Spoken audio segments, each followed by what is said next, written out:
मैं बीमार होती तो मेरा पति मुझे ससुर का कुर्ता पहना देता और कुर्ता पहनते ही मैं ठीक हो जाती और सुकून की नींद सो जाती।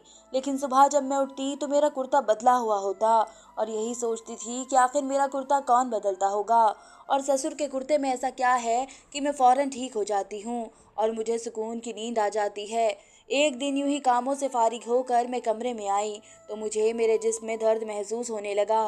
सर भी एकदम से भारी होने लगा था। मैं वहीं कमरे में पड़ी कुर्सी पर बैठ गई और सर को उंगली से दबाना शुरू कर दिया कि सर का दर्द थोड़ा कम हो सके, लेकिन वह दर्द तो बढ़ता ही जा रहा था। इतने में पति बाथरूम से बाहर निकले और मुझे देखकर परेशानी से बोले कि तुम्हारी तबीयत तो ठीक है ना, सर क्यों पकड़ कर बैठी हो। मैंने ना में सिर हिलाया और उसको कहा कि मेरा जिस्म बहुत दुख रहा है, सर में भी दर्द हो रहा है। तो फिर उठे वह और कमरे से बाहर चले गए। 5 मिनट बाद वे वापस आए तो उनके हाथ में ससुर का कुर्ता था। ये लो, ये पहन लो, ठीक हो जाओगी और सर का दर्द भी ठीक हो जाएगा। वह कुर्ता मेरी तरफ बढ़ाते हुए बोले तो मैं कुर्ता लेती बाथरूम में चली गई और कपड़े बदल करके बाहर आकर बिस्तर पर लेट गई। कुर्ता पहनते ही मेरी तबीयत संभलने लगी और मैं सुकून की नींद सो गई थी। अगले दिन जब मेरी आंख खुली तो मैं कमरे में अकेली लेटी थी, जबकि बाहर भी बहुत खामोशी थी। मेरी नज़र कपड़ों पर पड़ी तो मुझे हैरत हुई और मैं बिस्तर से उतरी और खुद को गौर से देखा, दिमाग पर जोर डाला तो मुझे याद आया कि रात को तो मैंने ससुर का कुर्ता पहन रखा था, तो अब ये कुर्ता कब पहना है। मैं हैरत और उलझन में पड़ चुकी थी। मैंने घड़ी पर वक्त देखा तो दोपहर का 1 बज रहा था। ये एक और झटका था जो मुझे लगा था। मैं इतनी देर तक कैसे सोती रह गई, ये क्या हो रहा है मेरे साथ। मैं खुद से बोली और तरोताज़ा होने चली गई। नहाकर मुझे थोड़ा सुकून हुआ था और आंखें पूरी खुली थी, इसलिए मैं कमरे से बाहर निकल आई। सास को मेरा इतनी देर तक कमरे में रहना बुरा ही ना लग जाए। कमरे से बाहर निकलकर मैं सहन में आई तो सास बैठी सब्जियां काट रही थी। मैं भी बैठकर सास की मदद करने लग गई। सास ने मुझसे कहा कि तुम रहने दो, मैं काट लेती हूँ, लेकिन मैं नहीं मानी और वहीं बैठी रही। सब्जियां काटते काटते सास ने मुझसे मेरी तबीयत का पूछा तो मैंने कहा कि मैं अब ठीक हूँ। सास ने सिर हिलाया और सब्जियां काटने की स्पीड तेज कर दी। सब्जियां काट कर मैं किचन में आई और सब्जियां भुनना शुरू कर दी। सब्जियों से उठते धुएं ने मुझे हर मंजर धुंधला नजर आ रहा था, क्योंकि दिमाग में भी हर ख्याल एक दूसरे से पूरा उलझा चुका था। मैं समझ ही नहीं पा रही थी कि आखिर मेरे साथ हो क्या रहा है। भला कुर्ता पहनकर मैं कैसे ठीक हो जाती हूँ और फिर मेरा कुर्ता बदलता कौन होगा। क्या वाकई उस कुर्ते में कोई ख़ास बात थी कि बीमार से बीमार शख्स भी ठीक हो जाता है, या फिर ये कुर्ता महज मुझ पर ही असर करता है। अरे क्या कर रही हो बेटा, सारी सब्जी जल गई है, कहाँ गुम हो। सास भागती भागती आई और मुझे झंझोड़ के चूल्हा बंद किया। मैंने चौंक कर सास को देखा और फिर सब्जी को देखा। सब्जी आधे से ज़्यादा जल चुकी थी। मेरा दिमाग उलझा हुआ था कि मेरे साथ कुछ गलत हो रहा था। क्यों रात में ससुर की कमीज पहनकर सोने के बाद सुबह उसका बदला हो जाना कोई आम या छोटी बात ना थी। मैंने सोचों को जहन से हटाकर सास को देखा था। माँ, मुझे पता नहीं चला, मैं भी और सब्जियां काट लेती हूँ, आप परेशान ना हो, वह घबराए हुए अंदाज में बोली और सारी सोचों को जहन से झटक कर फ्रिज से और सब्जियां निकाली और काटना शुरू कर दिया। तब तक सास भी कमरे में जा चुकी थी। सब्जियां तैयार करके मैं कमरे में आई तो मोबाइल पर बेल बज रही थी। फ़ोन उठाया तो दूसरी तरफ पति था। खाने के बारे में पूछ कर उसने कॉल रख दी तो मैं वही कुर्सी पर बैठ गई। मेरा पति मेरा बहुत ख्याल रखता था। मुझे किसी चीज़ की ज़रूरत होती तो उसे भी मालूम होता था और मैं इस मामले में बहुत खुशनसीब थी। शाम को पति जब घर आया तो सबसे पहले मेरी तबीयत का पूछा था। फिर खाना खाने के लिए सब बाहर आकर बैठ गए। खाने के बाद जब मैं कमरे में आई तो आज फिर मेरा सर दर्द करने लगा था। मैंने दरवाजे को पकड़ा। एकदम से सर दर्द होने की वजह से मेरी आंखें भी पानी से भरने लगी थी। ऐसा सर दर्द मुझे पहली बार हुआ था। मेरे चिल्लाने की वजह से पति बिस्तर से उतरे और मुझे सहारा देकर बिठाया और खुद वही कुर्ता ले आए जो मुझे बुखार में पहनने को दिया करते थे। मैंने तकलीफ से बंद होती आंखों के साथ उसका बढ़ता हुआ हाथ देखा और कांपते हाथों से कुर्ता लेकर बाथरूम में चली गई।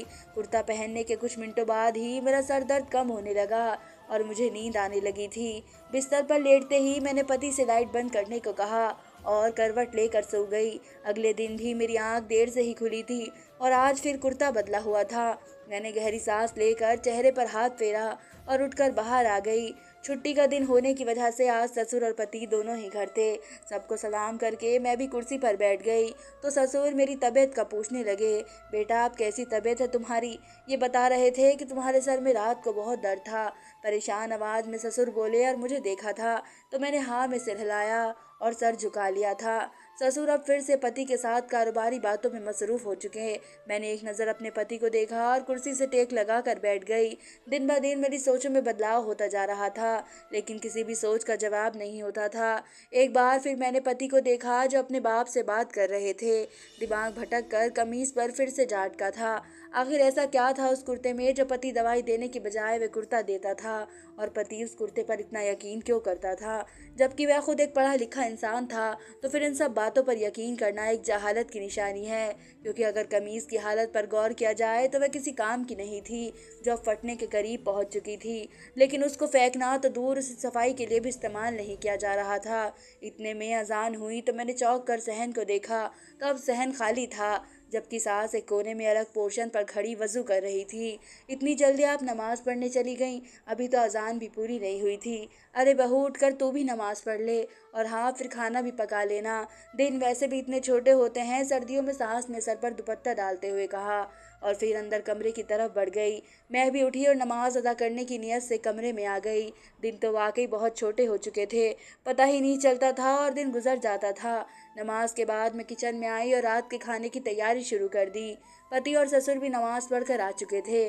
किचन में खड़े खड़े मैंने नजरें बाहर लॉन्च की तरफ उठाई तो पति के हाथ में शॉपर पकड़े मेरी तरफ आ रहे थे। किचन में दाखिल होकर वे बर्तनों की क्रॉकरी की तरफ बढ़े और एक प्लेट निकाल कर मेरे साथ खड़े होकर शॉपर में से कोई चीज निकाल कर प्लेट में डाल दी और मुझे देखा। माँ और पापा क्या सोचेंगे कि मैं ही तुमसे फरमाइश करती हूँ इन सब चीज़ों की? मुंह बनाते मैंने कहा था और चूल्हे की आंच तेज की थी। नहीं, ऐसी कोई बात नहीं, और सच बोलूँ तो वे ऐसा नहीं सोचते। प्लेट मेरी तरफ खिसका कर वे बोले और सलेब के पास टेक लगाकर खड़े हो गए। प्लेट में पड़ी चीज़ मैंने चम्मच में भरकर मुंह में डाला और सर हिलाया। वे तब तक वहीं खड़े रहे थे जब तक मैंने प्लेट में पड़ी चीज़ खत्म नहीं कर ली थी। आखिर निवाला मुंह में रखते मैंने उसे जाने का इशारा किया तो वे कंधे उचका कर कमरे में चले गए और मैं खाने में मसरूफ़ हो गई। रात का खाना मेज़ पर लगा तो सभी कमरे से बाहर निकलकर मेज़ पर आकर बैठ गए थे, लेकिन मुझ में इतनी हिम्मत नहीं थी कि मैं वहाँ बैठकर खाना खा सकूं। लेकिन ससुर और सास की मौजूदगी में वहाँ से उठना मुझे ठीक न लगा, इसलिए वहीं बैठ गई। जिस्म में होता दर्द और दुखते सर के साथ मैं वहाँ बेचैन सी तकलीफ को बर्दाश्त करती वहीं बैठी रही। खुदा खुदा करके खाना खत्म हो चुका था तो मैं तेज़ी से उठकर कमरे में आई और बाथरूम में जाकर मुंह पर पानी के छींटे मारे।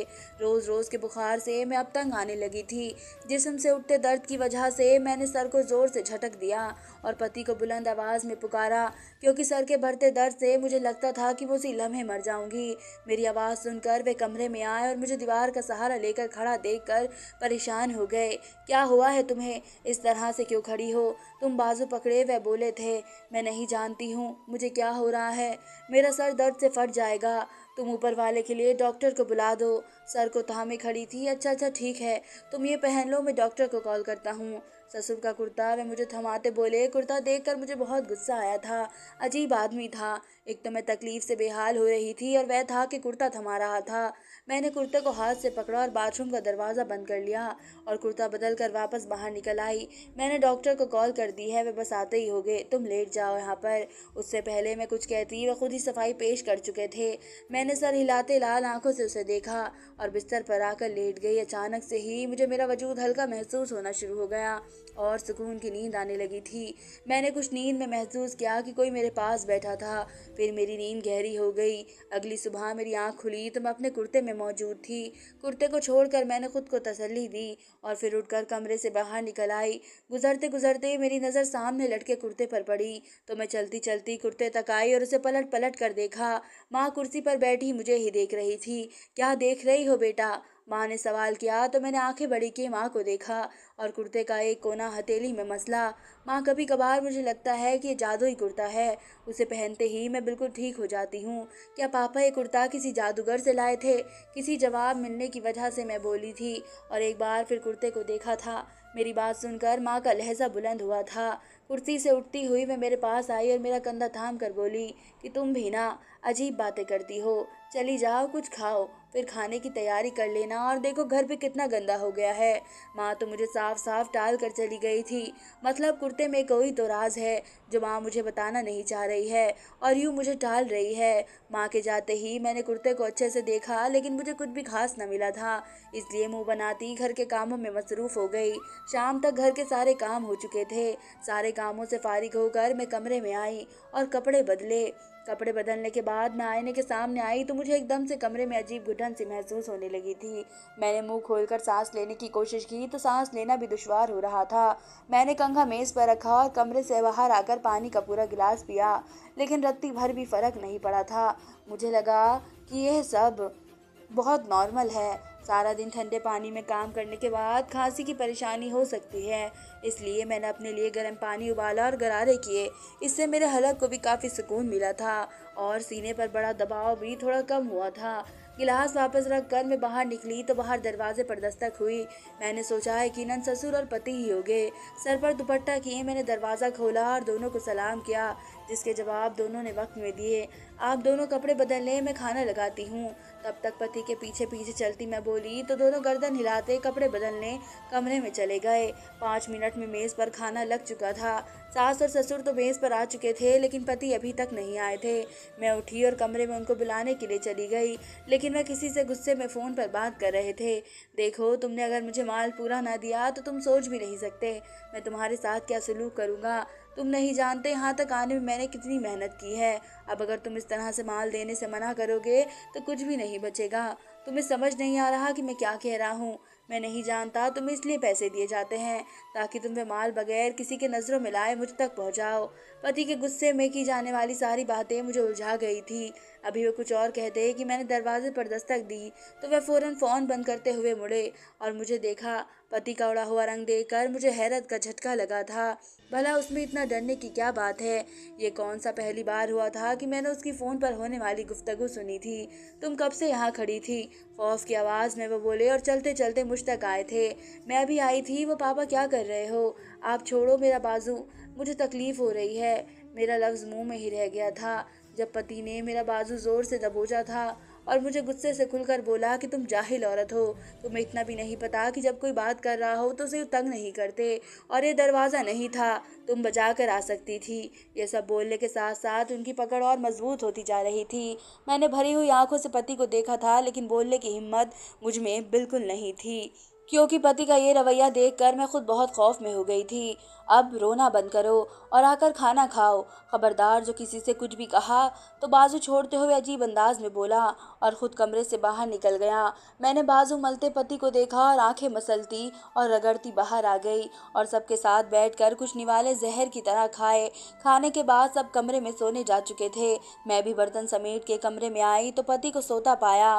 ठंडी सांस लेकर मैं भी बिस्तर पर आकर बैठ गई और सोए हुए अपने पति को देखा। पति का अचानक से इतना सख्त रवैया मुझे बहुत परेशान कर गया था, और फिर जो बात मैंने पति को फ़ोन पर सुनी थी वह भी मुझे उलझाने के लिए काफ़ी थी। आखिर पति किस माल के बारे में बात कर रहा था और पति ने अचानक से इतना गुस्सा क्यों किया? आखिर उस कुर्ते का मेरे बुखार से क्या लेना देना है?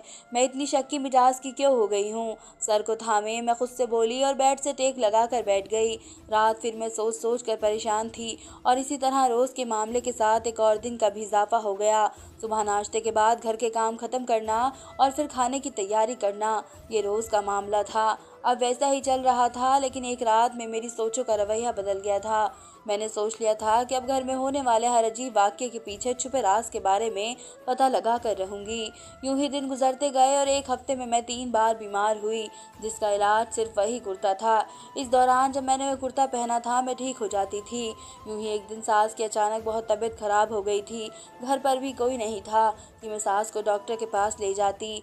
एकदम से मेरे दिमाग में ससुर के कुर्ते का ख्याल आया तो मैंने ही सास को वह कुर्ता पहना दिया। अभी 10 मिनट ही गुजरे थे कि बाहर दरवाजे पर दस्तक होना शुरू हो गई। इधर सास की भी तबीयत संभलने की बजाय और ख़राब हो गई। मैं बौखलाए हुए अंदाज में कमरे से बाहर निकली और भागकर दरवाज़ा खोला। दरवाज़ा खोलते ही ससुर और पति चीखते हुए सास के कमरे में दाखिल हुए। मैं भी पीछे पीछे कमरे में दाखिल हुई तो मेरे पैरों तले से ज़मीन निकल गई। सास का मुंह पूरा टेढ़ा हो चुका था, जबकि जिस्म कोई हरकत नहीं कर रहा था। ससुर और पति दोनों ही सास को हिलाने की कोशिश कर रहे थे। फिर मैंने देखा कि मेरा पति अपनी अपनी माँ को छोड़कर मेरी तरफ आया और एक जोरदार थप्पड़ मेरे मुंह पर दे मारा। थप्पड़ इतना तेज से मारा था कि मेरा सर चकरा गया। मैं थप्पड़ की आवाज़ के साथ साथ अब मेरे कानों में गालियों की आवाज़ें गूंज रही थी। मेरा पति मुझे गालियां बक रहा था। इसी गुस्से में उसने अपने मुंह से ऐसे बोल भी अदा किए थे जो मेरे रोंगटे खड़े गए थे। मैं सुन रही थी, वे गालियां बकने के साथ साथ हर राज उगल रहे थे। जलील औरत, ये कुर्ता तुम्हारी मौत का परवाना था। तुमने इसे मेरी माँ को पहना दिया। याद रखना, अगर मेरी माँ को कुछ भी हुआ तो मैं तुम्हारी जान ले लूंगा, समझी? मुझे गालियां बकता हुए फिर से अपनी माँ की तरफ जा चुका था। पति की धमकी से अचानक मेरा दिमाग तेज चलने लगा था। पति की धमकी से अचानक मेरा दिमाग तेजी से चलने लगा था। वहां से नजर बचाती हुई मैं अपने कमरे में आई और पुलिस को कॉल करके मदद के लिए बुला लिया। मैं कमरे का दरवाज़ा पहले ही बंद कर चुकी थी। दुख से आंसू मेरे आंखों से बहकर मेरे दामन को भिगो रहे थे। थोड़ी ही देर में दरवाज़ा खोलती बाहर को भागी थी। कुछ ही मिनटों में पूरे घर में पुलिस फैल चुकी थी। अचानक पुलिस के आने की वजह से मेरे ससुराल वालों को भागने का मौका भी ना मिला था, जिसकी वजह से वह सब अब पुलिस की हिरासत में खड़े थे।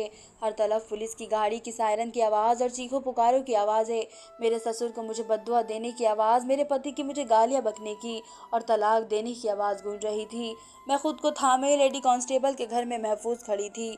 मेरा वजूद कांप रहा था। सास को तो अस्पताल पहुंचा दिया गया और मेरे ससुर ने और पति ने अपना जुर्म कबूल किया और बताया कि वह मुझ पर जादू करते थे ताकि मैं जल्दी मर जाऊं। लेकिन इससे पहले मेरा पति रोज़ मुझे खाने में ऐसी दवाई मिला कर देता था जिसकी वजह से मुझे बुखार हो जाता था और मैं वो कुर्ता पहन लेती। असल में मेरा ससुर उस कुर्ते पर जादू करता था ताकि मैं धीरे धीरे मर जाऊं और मेरे बाप की सारी जायदाद पर ये लोग कब्जा कर ले। उन सब में सास ने भी ससुर और पति का बराबर साथ दिया। वे रोज़ रात को आकर मेरा कुर्ता बदल जाती थी ताकि मुझे कुछ भी मालूम ना हो सके। और जब सास ने वह कुर्ता पहना तो जादू का उल्टा असर हो गया और वह हमेशा हमेशा के लिए बिस्तर की होकर रह गई थी। पति से तलाक लेने के बाद मैं वापस अपने घर आ गई थी। फिर कुछ दिन बाद मुझे पता चला कि मैं माँ बनने वाली हूँ। मैंने इस बात की भनक अपने पति को भी नहीं लगने दी थी, क्योंकि अगर इस बच्चे के बारे में उसे मालूम हो जाता तो मुझ पर बच्चे का केस कर देता और फिर मुझसे मेरे जीने का सहारा भी छीन लेता, क्योंकि वह वक्त मेरे लिए मुश्किल था। लेकिन मैंने खुद को संभाल लिया था, क्योंकि मैं अब एक माँ थी, एक बेटे की माँ, और मैं नहीं चाहती थी कि वह मेरे डिप्रेशन का शिकार हो जाता। इसलिए मैंने अपने बाप का कारोबार संभाल लिया और अब मैं अपने बेटे के साथ अपनी ज़िंदगी बसर कर रही हूँ। बच्चे के पैदा होते ही मुझ पर तलाक वाजिब हो चुकी थी। बाकी की कार्यवाही करने के बाद मैं आज़ाद हो चुकी थी। बहुत बार माँ के कहने पर भी मैंने शादी की हामी नहीं भरी थी, क्योंकि मेरा अब रिश्तों से एतबार उठ चुका था। जैसे जैसे वक्त गुजरता गया तो मुझे एक बात ने बहुत सताया था। वह यही थी कि कल को मेरे बेटे ने अपने बाप के बारे में पूछा तो मैं उसे क्या बताऊंगी कि उसका बाप मुजरिम है और जेल में अपने किए की सज़ा काट रहा है। उसकी वजह से वह आज तना है। लेकिन जो भी होता मैं संभाल लेती। शुक्र था मैं बच गई थी। अब मैं अपने बेटे की ऐसी तरबियत करूंगी कि वे एक नेक इंसान बने और खुद ही अच्छे और बुरे में फ़र्क समझ सके। क्या मैंने पुलिस को बताकर ठीक किया था या मुझे अपने ससुराल वालों से बात करनी चाहिए थी? अगर बात कर भी लेती तो क्या वह मेरी मानते? क्या लालच में आकर जो रास्ता ससुराल वालों ने अपनाया था वह काबिल कबूल था? अगर कल को मेरे बेटे ने मुझसे अपने बाप के बारे में सवाल किया तो क्या मुझे सच बताकर उसे उसके बाप से बंधन कर देना चाहिए या फिर मुझे झूठ का सहारा लेकर उसके बाप का छुपा कर रखना चाहिए? आप मुझे कमेंट सेशन में बता सकते हैं। धन्यवाद दोस्तों।